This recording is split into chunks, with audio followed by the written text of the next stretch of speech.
ए जी सुनी ना फगुआ के दिन नियर आइल बा सब कर भतारे घरे आइल बा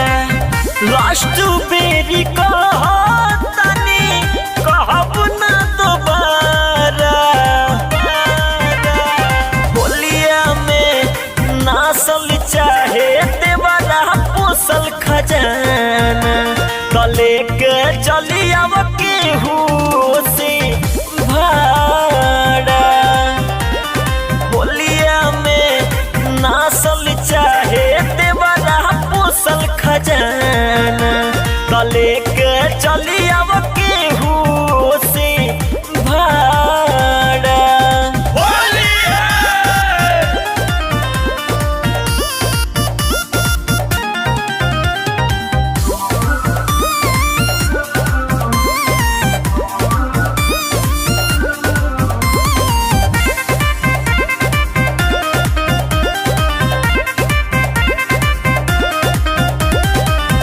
भाभी भाभी कही के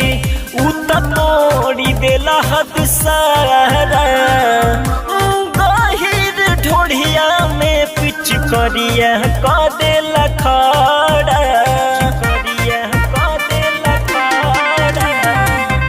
भाभी भाभी कही के तोड़ी देला हद सारा गहिर ढोढ़िया में पिच करिया क देला खड़ा वही के चढ़ाऊ तो देखावेला नारा होलिया में नासल चाहे देवरा पोसल खजाना तले के चली अब केहू से भाड़ा होलिया में नासल चाहे देवरा पोसल खजाना तले के चली अब केहू से भाड़ा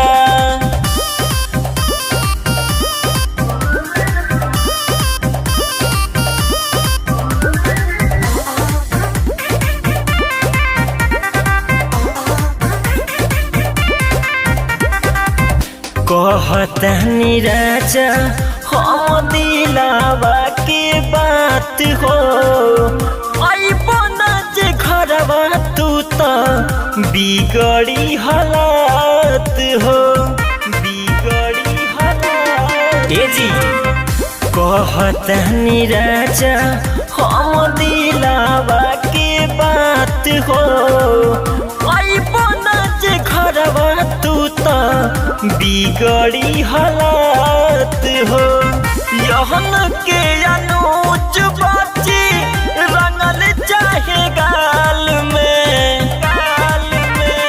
होलिया में नासल चाहे देवरा पोसल खजाना